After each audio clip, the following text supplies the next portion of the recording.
Right, we're down at Shawcross this morning. Alex Walmsley's very kindly done the Barlow shirt presentation, something really close to his heart as he's a former Barlow amateur player. Who would have thought a few years later you'd be winning the grand final and nominated for Man of Steel, mate? What a few years for you. Yeah, it just keeps on getting better for me as a person, and I'm really enjoying my rugby at the minute. So it's been a strange 4 years. Obviously presenting the boys with their shirts, the Barlow shirts, was a massive honour. Going on a couple of tours myself back in the day was obviously a massive achievement back then, and brought back some good memories. I even played with a couple of these boys who I give the shirts to. So yeah, it's been a strange few years, but I'm still pinching myself, to be honest. It's struggling to get my head around it. Who presented your shirt when you went? I don't know, to be honest, mate. I don't think we did. I don't think we got one. We was I think Barlow's probably gone up a bit in the world now. Mick Turner's took over it. So I think we're just giving it back then. I want to ask you about England end of the year. It's looking like you're going to be a shoo-in for a place in England. George Burgess this week being ruled out. Has the England selection crossed your mind at all? Yeah, it's always been in the back of my mind, Samoa, but I think I've always said with England, I've never put a time on it. It's certainly an ambition of mine and a goal I'd love to achieve. Obviously, there's no greater honour than representing your country. So whether it happens this year or in 2 years or 10 years time, it's something I'm striding towards, and hopefully at some point I'll get my chance. But whether it's this year or whenever, that's yet to be decided. But all I can do is just keep on training as hard as I can and hopefully improving as a player. Obviously, Steve Mack will name his team the day after grand final. I believe the boys find out, and it's released on the Monday, so Monday 13th, if I'm correct, or 12th of October. If you did get that call, who'll be the first person you phone? Oh, it'll be my old man, definitely.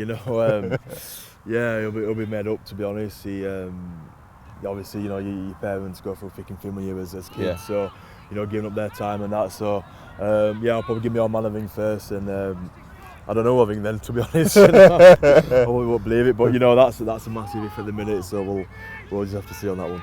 You mentioned your parents there, and I noticed you cleaned up recently at the Saints Awards. What awards did you win? The players, fans player, and players player. Big Shot.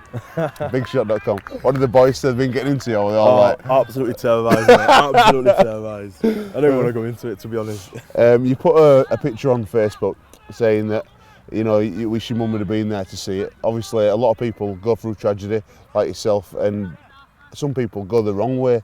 But for you, it's really inspired you. Yeah, I think obviously losing my mum a couple of years ago was, at the point, the hardest thing I've ever had to overcome, and it's still obviously it's been a difficult ordeal. But I think when you lose someone close to you, someone who inspires you as much as my mum did, was you sort of build upon that, as I find anyway. Obviously you want to make your parents as proud as you can, being children. So being their children, sorry. So I've obviously it's been a tough couple of years, sorry, and it's been difficult, pretty difficult talking about it now. It's still quite raw, but well, like I said, it's inspiring. I think people who know mother, and the story behind her, and where she battled on with illness.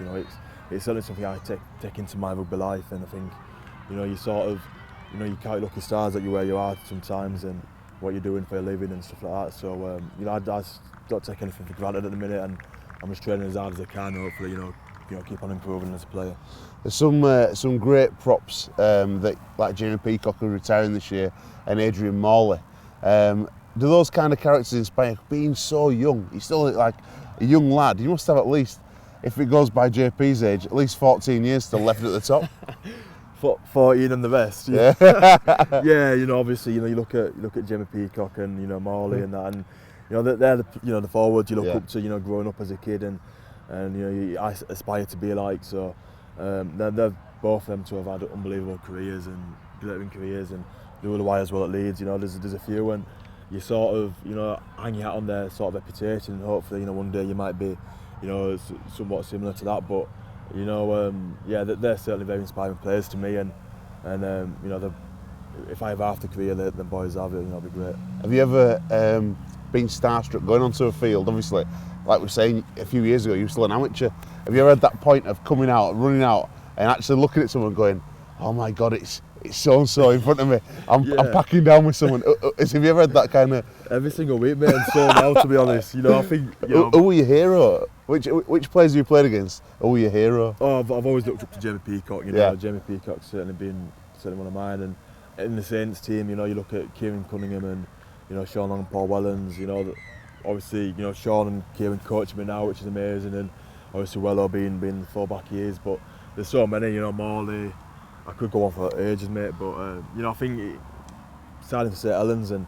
You're sort of sitting down in the change rooms, and you've got Paul Wellens to your left, and you've got John Wilkins to your right, and James Roberts in front of you, and Sia Soliola's over there to the left, and you think, bloody hell, what am I doing here? I don't belong here, but it's an amazing, to be where I am and playing with such legends of the game. Right, coming out. Last question. Coming out playing, is it when you first signed at Saints or when you first made your way through the ranks of Batley? What was the biggest shock? Like, who hit the hardest? Of all players you played against, obviously coming through and not expecting to play against these guys, who hit the hardest? Kafusi hit me a couple of times. We've had this discussion. You've teed that up purposely because we've had this discussion a couple of times. Yeah, I think Kafusi's caught me a couple of times and I thought, here we are. You were scared of him? I wasn't scared of him. You were scared. You told me you were scared. A little bit scared. That's a lie. That's a little bit of a lie. But I like how you're doing this for the TV and that. It's quite funny, mate. But no, listen. I thought when the first time we got hit was from Kafusi my first year, and I thought I'm in Super League now. I thought I'm here, but there's a lot of boys who can bend them, and I think Lulawai, he can certainly rattle them as well. So there's more than a few. Yeah. But cheers for that, mate. Mate, best luck for the rest of the season. Cheers, hopefully it's a successful top Thanks, man. bud.